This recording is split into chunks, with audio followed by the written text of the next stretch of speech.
रानी कौशला वर्षकार का नाम सुनते ही स्तब्ध थी। उन्होंने उस सैनिक से कहा, उन दोनों को वर्षकार के घर का पता कैसे मिला? तो सैनिक ने कहा, उनके साथ अपने महल की एक दासी थी जो लगभग 40 से 50 वर्ष की होगी। उसका नाम। सैनिक ने एक बार फिर से कुछ याद किया और फिर याद आते ही कहा, हाँ, उसका नाम सुलभा है। वो इसी महल में काम करती है। सुलभा का नाम सुनते ही रानी कौशला के चेहरे पर हैरानी के भाव बिखर गए। उन्होंने सैनिक को वहाँ से सभा की खबर लेने के लिए भेज दिया और फिर खुद गंभीर सोच में पड़ गई। रूपमती अभी भी वहीं पर खड़ी थी। सैनिक के जाते ही वो दौड़ते हुए कौशला के पास आई और उत्सुक होते हुए कहती है, रानी, हमारे पास आपके लिए एक बहुत महत्वपूर्ण सूचना है। एक बार सुन तो लीजिए, अन्यथा हमारे पेट में दर्द होने लगेगा। तो क्या तुम्हारी बकवास सुनने के लिए हम यहाँ खड़े हैं? जाके अपनी सखियों से कहो ये सब, हमसे नहीं। रानी कौशला ने उसकी तरफ घूरते हुए देखा और बिना कोई दिलचस्पी दिखाए कहती है, चलो अब जल्दी बोलो। रानी कौशला देवी से बोलने की अनुमति मिलते ही रूपमती के चेहरे पर खुशी की लहर दौड़ पड़ी। उसने झट से कहा, रानी, हमें पता चला है कि वो गांधार नरेश पाटलिपुत्र में रुका हुआ है और सभी विपक्षी राजा भी वहीं हैं। लेकिन उसमें से रूपमती ने इतना कहा ही था कि रानी कौशला देवी ने उसे चुप करा दिया और भड़कते हुए कहा, तुम हमें ये बताने आई हो? ये तुम्हारी महत्वपूर्ण बात? तुम्हें क्या लगता है राजमाता को ये बात पता नहीं होगी? उनके गुप्तचर ने पहले ही उन्हें ये सूचना दे दी होगी। नहीं रानी, हम ये बताना चाहते हैं कि रूपमती आगे कुछ बोलना चाहती थी, लेकिन रानी कौशला ने उसकी एक न सुनी और कहा, रूपमती, अब और नहीं। आज तुमने अपनी सारी सीमाएं लांघ दी है। जैसे भी हमारा दिमाग बहुत गर्म है और उस तेज में तुम्हें भस्म होना है तो बताओ। अगर तुम्हें अपने प्राण जरा से भी प्रिय है ना, तो अपनी ये शक्ल आज हमें मत दिखाना। चलो जाओ यहाँ से। रानी की धमकी से रूपमती डर गई थी।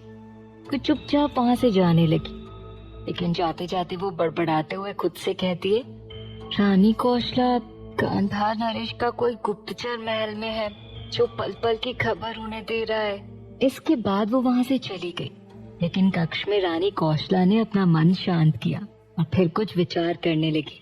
वो खुद से कहती है, लेकिन मुझे जानना होगा कि राजमाता गांधार नरेश के बारे में जानने के बाद क्या योजना बना रही है। और वो सोम के बारे में बाद में पता करने का सोचकर अपने कदम राजसभा की ओर बढ़ाने लगी।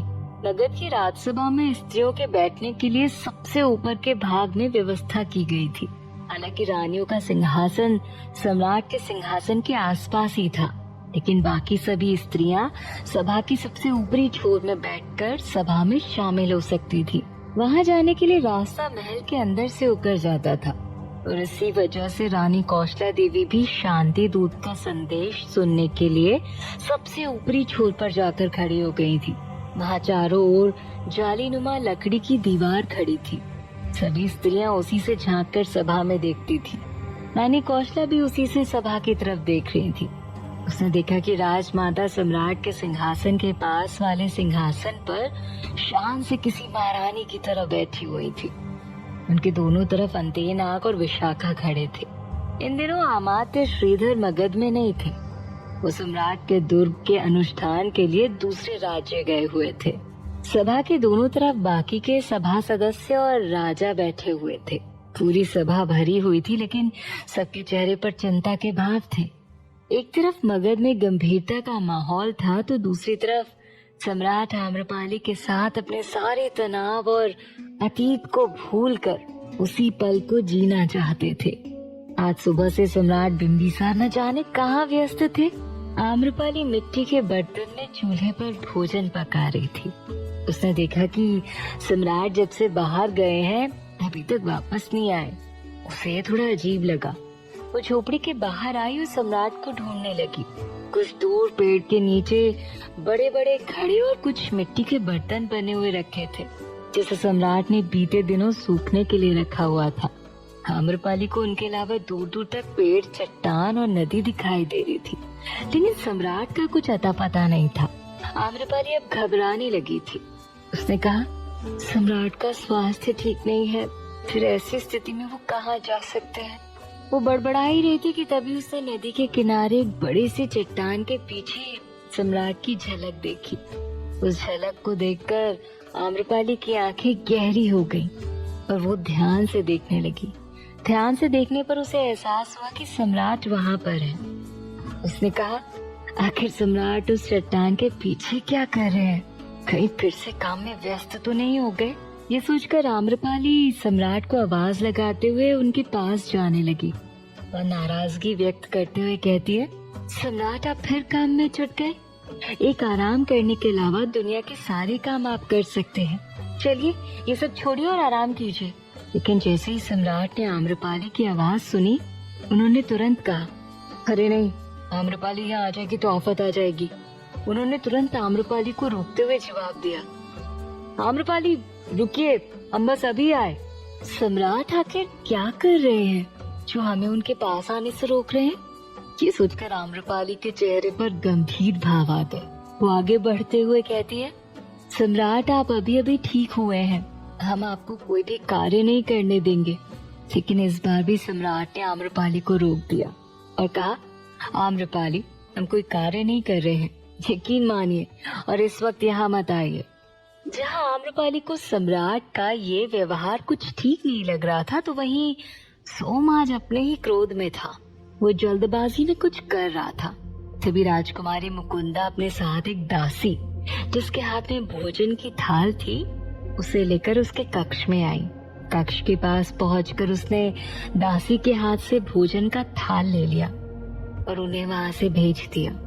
वो अंदर आई और निश्चिंत स्वर में सोम से कहती है, सोम जब से तुम पितामह के घर से लौटी हो, मुख में अन्न का एक दाना भी तुमने नहीं डाला है। कहते कहते राजकुमारी ने देखा कि सोम तेजी से अपना सारा सामान एक संदूक में भर रहा है। ये देखकर राजकुमारी असमंजस में थी। उन्होंने सोम से पूछा, तुम कहीं जा रहे हो सोम?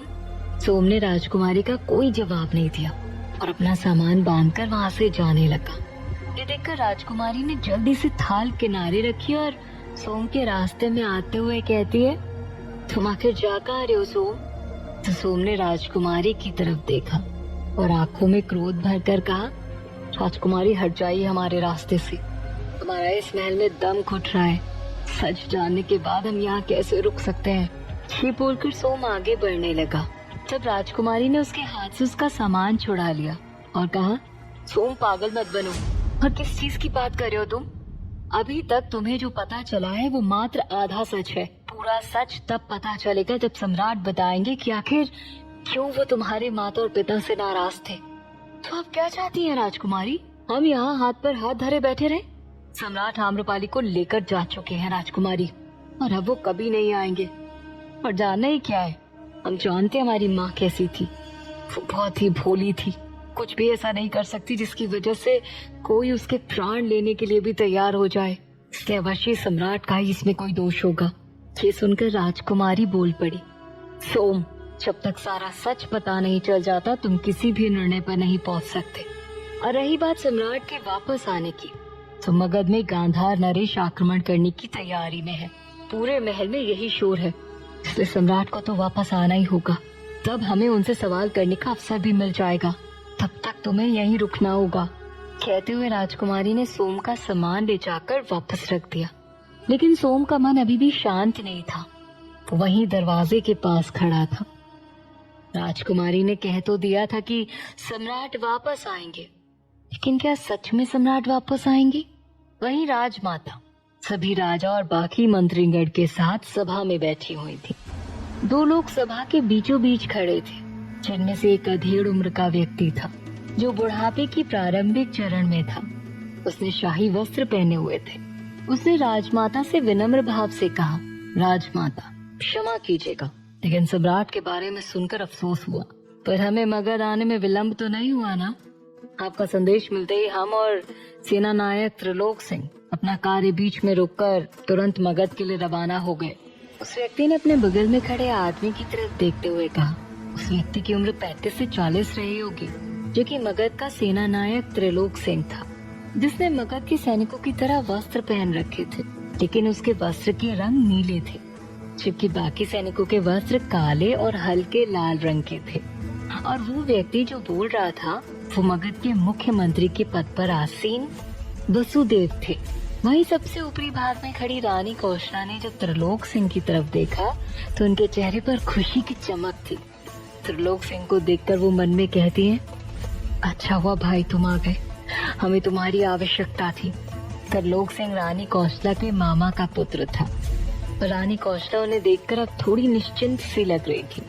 तभी राजमाता ने वसुदेव से कहा, मुख्यमंत्री वसुदेव, अवंती के कार्य से ज्यादा महत्वपूर्ण इस वक्त मगध की सुरक्षा है। आप दोनों को पता चल ही चुका होगा कि गांधार नरेश मगध में आक्रमण करने की योजना बना रहे हैं। और तो और उसने हमारे कई राज्य के राजाओं को अपने पक्ष में कर लिया है, जिससे मगध को अब और ज्यादा सतर्क रहने की आवश्यकता है। इसलिए आप लोगों को तत्काल मगध बुलवाया गया है। वसुदेव बुद्धि के धनी थे, लेकिन स्वभाव से उतने ही विनम्र थे। या यूं कहें तो उनकी समझदारी उनके व्यवहार से ज्यादा झलकती थी। उन्होंने कहा, राजमाता, आप उचित कह रहे हैं।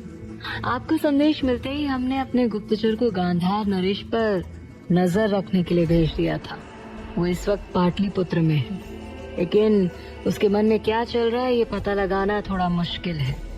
लेकिन खबर मिली है कि वो हमारे महल के सभी दिग्गज लोगों की कुंडलियां निकलवा रहा है, जिससे साफ जाहिर होता है कि वो अवश्य ही युद्ध के अलावा कुछ और भी सोच रहा है। वसुदेव की बात सुनकर पूरी सभा में हलचल मचने लगी थी। राजमाता ने सबको शांत कराते हुए कहा, और आपको ऐसा क्यों लगता है? तो वसुदेव ने कहा, राजमाता, यदि उन्हें युद्ध करना ही होता तो अब तक वो आपको सूचित कर चुके होते। ये बोलकर उन्होंने त्रिलोक की तरफ देखा। त्रिलोक सिंह उनके इशारे को समझ गया था। उसने हाँ में गर्दन हिलाई और राजमाता की तरफ देखकर आगे कहा, राजमाता, मुख्यमंत्री वसुदेव का संदेह उचित है, क्योंकि युद्ध नीति के अनुसार एक राजा अपने राज्य से प्रस्थान करने से पहले विपक्षी राजा को सूचित करता है, और यदि विपक्षी राजा चाहे तो समझौता या संधि की मांग रख सकता है। इस स्थिति में यदि युद्ध की स्थिति बनती है तब वो राजा अपने राज्य को छोड़कर युद्ध के लिए प्रस्थान करता है। त्रिलोक सिंह की बात पर राजमाता ने गंभीर स्वर में कहा, इसका मतलब ये हुआ कि युद्ध के नाम से गांधार नरेश कोई और ही खेल खेल रहा है। लेकिन इतनी बड़ी बात हमारे गुप्तचर ने हमें क्यों नहीं बताई? तभी वहाँ बैठा एक राजा अपने स्थान पर खड़ा हुआ और कहता है, आपकी बातों के बीच बाधा डालने के लिए क्षमा कीजिएगा राजमाता, लेकिन गांधार नरेश बहुत ही ज्यादा चालाक है।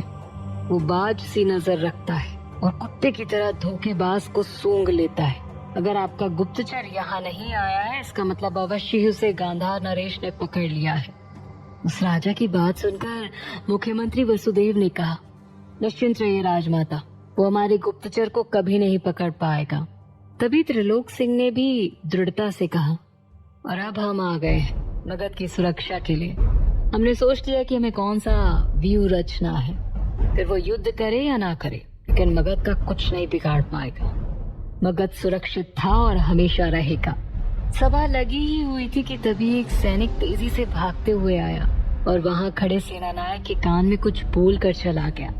उसकी बात सुनकर त्रिलोक सिंह के चेहरे पर गंभीर भाव आ गए। उसने मुख्यमंत्री वसुदेव की तरफ रहस्यमयी नजर से देखा।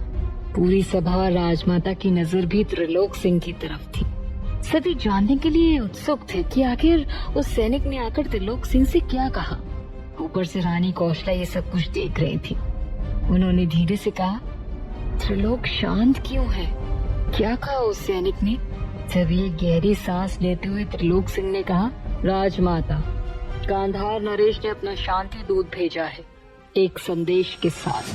त्रिलोक सिंह की बात सुन पूरी सभा में शोर होने लगा। राजमाता भी सोच में पड़ गई।